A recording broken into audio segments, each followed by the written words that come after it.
Going on, guys? Welcome to this video. So I wanted to share with you guys how to study for the surgical tech certification exam. What you see here is the content outline, and this is where I would start at. This content outline is from NBSTSA, the National Board of Surgical Tech and Surgical Assisting, and this is where the actual exam is was created from. And so if you just went through this and answered these objectives, then that would definitely help you. Another tool that I would use, and this is the updated one, you guys. As you can see right here, it says the CST exam consists of 175 questions. So this is the updated version of the outline, and I'll have the link to the outline in the description box below. But basically, I would go through this and study each section that you need help on. I would actually go over all of it, because if you have not been in school, surgical tech school, for a while, and you are taking the exam, some of this stuff, even though you know how to do it, you still may need the textbook, answer to it. So I would just kind of go over this outline and pretty much answer it. Now, I would use the reference book. Hold on, sorry if that's too fast for you guys. Or this reference list, excuse me. It's full of books that they used, the NBSTSA, what they used to construct or create the outline. They use these books as the references to those objectives. So if you wanted to come in here and pick one of these books, I would suggest you doing that instead of buying a study guide book. And that's only because these books are set up the same way that the outline is set up. So if you go back, let me go back over to the outline and see right here, like anatomy and physiology. What else is another section? Microbiology, surgical pharmacology. Those topics and those subjects will be in these books. And so I would really only probably pick one of the three. When I studied for the exam the first time I took it about 4 or 5 years ago, I had the Alexander's Care of Patient and Surgery. That was a good book, as well as the Surgical Technology practices and principles and practices, excuse me. But I have purchased all three of these books. My books are outdated, so I will be purchasing updated versions of these books. But if you are studying by yourself, I would just pick one of the books, probably the Alexander's Patient Care book. But that is very much more of a nursing guide. To me, it's very much directed for nurses. And if you did probably the surgical technology one, or the surgical technology for surgical technologists, that would be better if you aren't a nurse, or if you are just if you're a surgical tech. Honestly, I would probably pick the surgical technology one, principles and practices, only because the surgical technology for the surgical technologist is gonna give you more of a surgical technologist view, but the surgical technology principles and practices is more of the whole view of the OR. So if it'll have more information about the drugs and the onset and things like that than the surgical technology book would. But I am going to review all three of these books, so just if you want to wait until I review them, then you can. But I would only pick one of these three books as far as a reference guide go. Now, there are other books on here, like the A&P book, but I wouldn't probably get this book, because the anatomy that you will need is going to already be in one of the three books up here that they have under the surgery section. Also, when it comes down to pharmacology, you can get a separate book, but yet again, the information that you will need for the exam will be covered in one of those three books. You just would take the information that you get from the course sorry guys, let's go back. From the course outline, you're going to come over here and you're going to say, let's just say we're going to study surgical pharmacology, and it says apply principles of surgical pharmacology to operative practice. So all I would do is go over to the outline. Go over to the reference book that I've chosen and look up the surgical pharmacology section, and I would read and study the surgical pharmacology section, and I would also make sure that I would be able to identify what these objectives say in the reference book. So I would go to the surgical pharmacology page in the reference book that I chose, and I would go to, like I said, the surgical pharmacology part, and then I would read over anesthesia related agents and medications and blood and fluid replacements. I would specifically look for each and every objective in that book, even if I had to go to the index or to the back of the book to find the page. I would go to the back of the book and find anesthesia related agents and medications or blood and fluid replacements. So that's how you would use the outline with the reference page, with the reference booklet. So you would need to purchase one of these if you aren't in school. If you are in school, just use whatever book I guess that they suggested for you to use. But for me, I took the exam outside of school, and I had to pretty much learn it. I had to do it on my own and figure out which book was actually going to work. I bought all of the books. So when I went to take my exam the second time, because I failed it the first time, I went back and purchased all. It was like the surgery portion, the A&P portion, and the reference. I got that medical dictionary. I also got the pharmacology for surgical technologist book, and I got the surgical instrumentation book as well.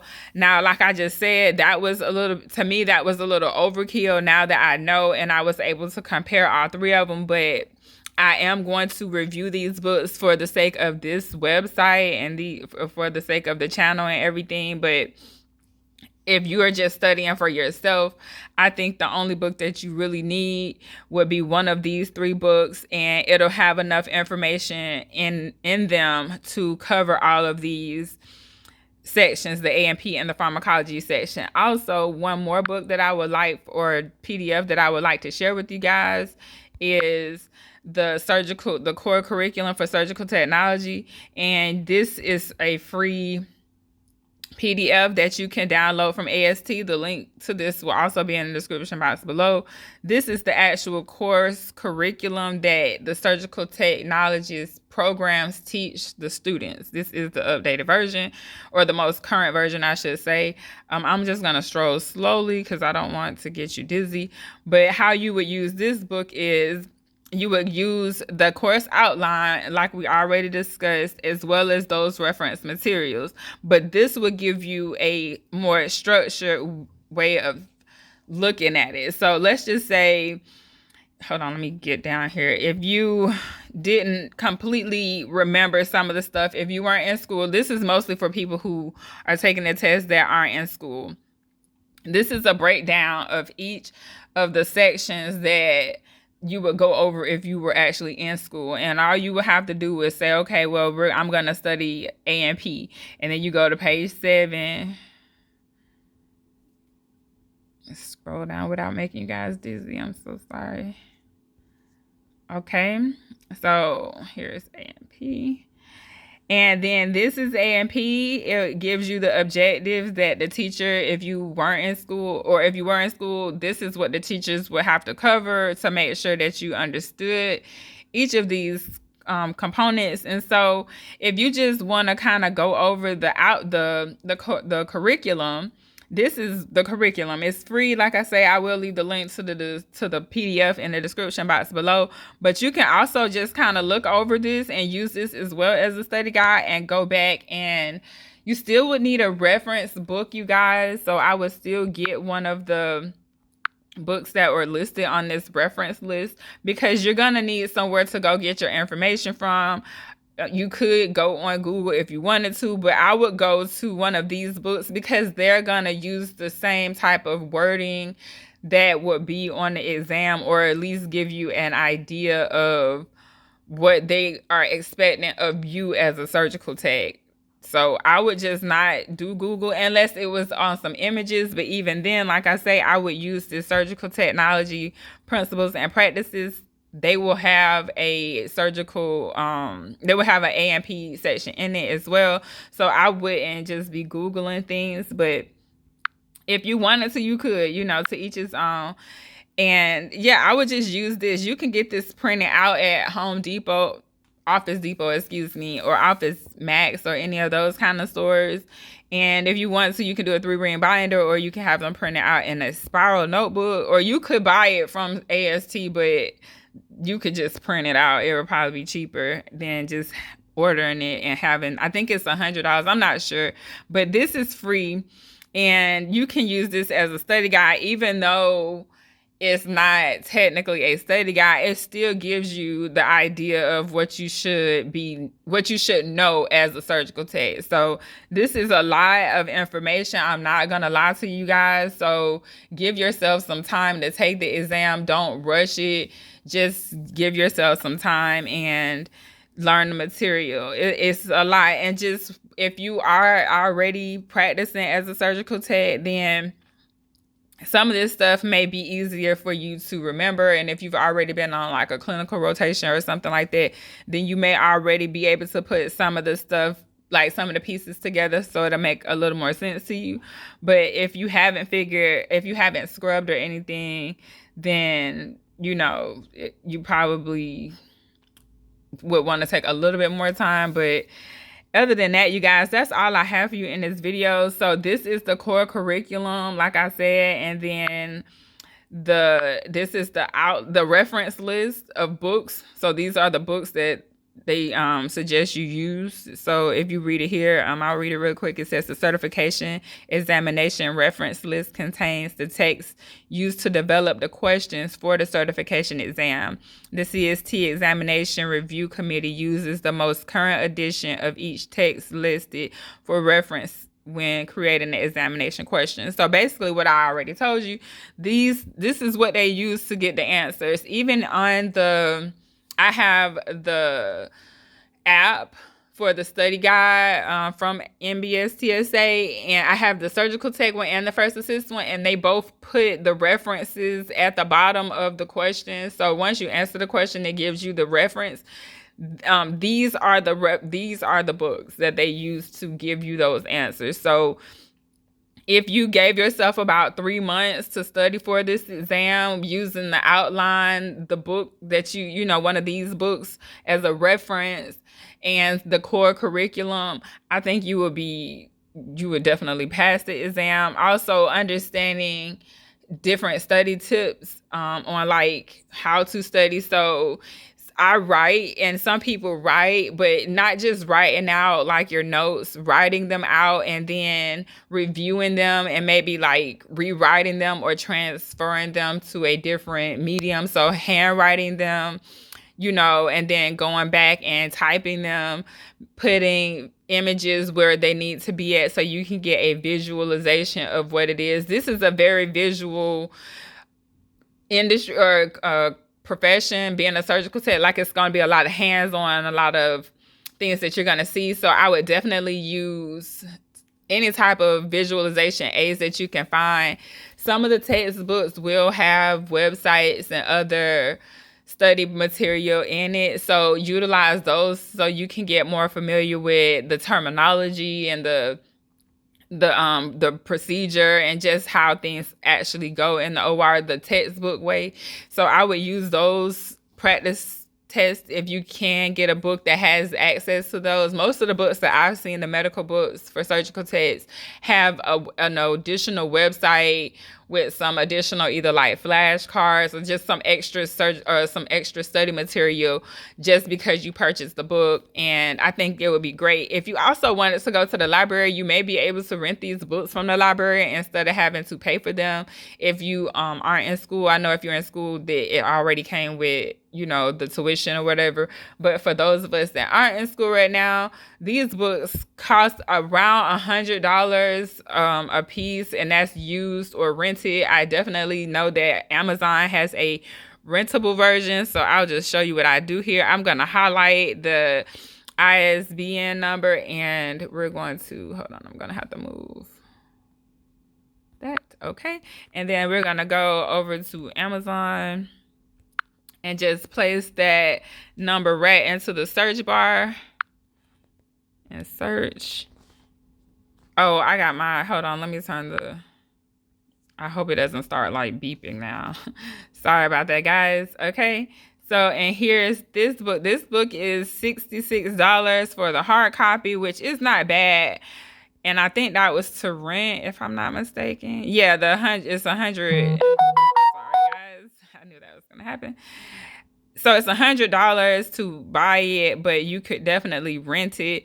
I would be careful when renting these books, though. Just make sure when you rent, it's the actual book. Go back up to make sure that it's exactly what it says. Because I went to rent a book one time, and the book that I rented was the study guide version of the book. It wasn't the actual book. And so you can rent the book, and I think they used to have it to where you could do a ebook version. Let's see if you can do an ebook with this one. So you would go to format. Maybe it doesn't have an ebook version. Yeah, I guess not. So that's a bummer, because this is way easier if you could get it on an ebook, but you know, whatever. So this is, you could still rent it. So I think that's great. You don't have to actually pay for the whole book. It's $100 used, you know, 113 new, and then you can rent it for, it's a semester is how this is what happens with Amazon. So I'm not really sure how many days the semester is, but it is for one semester, and then you can extend it for a couple of dollars or another, you know, semester, whatever. And so this is where I would come buy my books from, you guys, or rent them at this point, especially with things being how it is. And you might not be able to find these books, honestly. Like, I probably could go to a couple of different libraries and look for them, but I could just go to Amazon and have them, you know, it's easier to do that. So if you wanted to, you could rent the book. If you are in school, if a couple of you guys went in together, let's just say your school didn't offer one of these books in your curriculum or whatever, in your course package, then you and a couple of friends could go in together, and you could use the textbook in your study group or whatever. And so y'all could just all use the same book and have access to each other and share it that way. And so, but that's all I have, you guys. Sorry, I had the hiccups. So, that's all I have here in this video. I hope it was useful to you guys. And like I say, the links to all of these PDFs will be in the comment box below. It'll be one page that'll take you to the link so you can print them out. I would definitely print them out. The core curriculum, though, it is pretty long. So yeah, it's probably gonna be like at least 20 or 30 books if you take it to a Home Office Depot or any one of those places to get it printed out for you. Or you could just leave it on your phone or your laptop or whatever and just kind of use it. If you have Whiteboard as a app on your phone, I'm not on your phone, excuse me, but on your computer, I have an app called Whiteboard. It's pretty much allows me to take a PDF and draw on it. If it's a Windows app, so I'm not really sure if you guys use Windows or not. Well, not use Windows, but if you're familiar with it or not. But you can just go ahead and take the PDF, save the PDF to the Whiteboard app, and then you can draw on the PDF as if it was like a piece of paper. So that's an option. And also, reading out loud when you're studying is definitely a key to helping get it into your brain. So I would read it, and especially if you're going to be going over the outline. Where is it?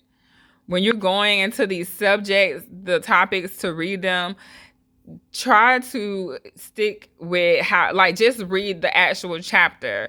Read the chapter first and then go back in the chapter and try to answer the objectives. Just like read it first and then go back and answer the question. So, you want to study pharmacology, go to the pharmacology section, the pharmacology chapter in whichever reference book you've chosen. Go to that pharmacology section and read over the section before you try to answer the questions. That's something that, because if you just try to answer the questions first, you may miss something that may help you remember how you remember whatever you're trying to read, because you're still trying to remember it. So if you go into the chapter and just like, okay, I'm going to just read it, when you go back over it, you'll have a better understanding, and now you can start trying to look for, okay, well, what's anesthesia related medications, or you could, I mean, it's up to you how you want to do it, but for me it helps to read it and then go back to the objectives and then go back and read it again and take some notes. I use Post-its instead of writing in my book. I'll just put Post-its on the chapter or whatever, and then at the end of my studying, I would use the Post-its and go back and write a handwritten note, and then later when I'm reviewing it, I would type my handwritten note into a Word document or a Google Doc, and then at that point, reading it out loud and going back and just trying to, imprint whatever information I'm trying to imprint. It'll help that way. Also, you can record yourself talking. So if you have a smartphone, which most of us do, you could just record yourself studying, and when you're like cleaning up and things like that, you can just play the recording back. And so that's something that I think will be extremely helpful. I learned that last year or something like that. I can't remember what I was studying for, but just the fact of using, because I'm reading out loud anyway, I can just go back and listen to it while I'm doing the dishes or, just any chores, driving in the car. So you can make it a little bit passive. So initially you'll be doing an active type of learning where you're reading and writing and, revisiting the information. But you also want to make it a little bit easier so you don't always have to sit down and read. And a good way of doing it is just recording yourself talking about whatever topic you're going to, review that day or cover that day.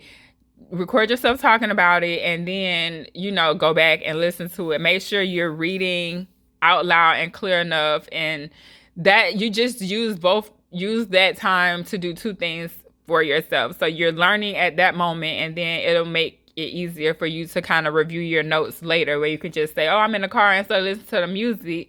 You can listen to your notes on, the perioperative section or on the intraoperative procedures. Like, especially if you have taken a test before, or if you, just really want to pass it or whatever, do everything that you can do to help yourself pass it. And it will be easy for you to just record yourself talking about it, listening to your words. It's gonna pretty much program yourself to, you're gonna just be programming yourself. And I mean, if you're trying to pass the exam, if you want to program yourself, then that's gonna help. To me, it's gonna benefit you.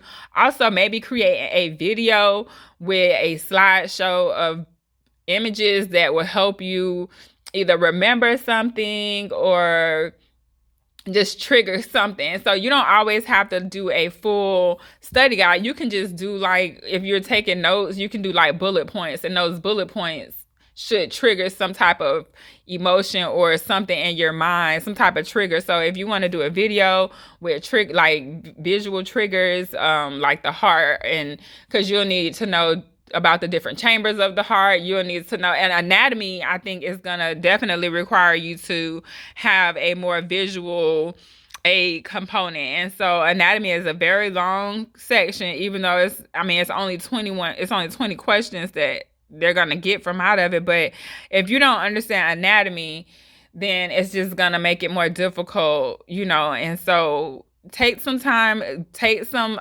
pictures off on the computer, and you can either, if you want to share them or not, it doesn't matter. Just grab some pictures from somewhere that are relevant and accurate to what you're studying. So if you need to know about the cardiovascular system, then you can Google some images on what the cardiovascular system look like, or you can go, if you bought one of the reference books, then you could just use the reference book to show you more, the anatomy on the cardiovascular system. But there are videos out there. There are different email or Google images and things out there that will help you with this. I would be very careful on where you get your images and your information from. Like, make sure it's a reputable website. So EDU, like, make sure it's not just any any old website that you're getting your medical information from, especially when it comes down to, being accurate and being current. Because what we do know about these, a lot of is tests and things like that, is it'll go outdated. But a lot of these big companies, like schools,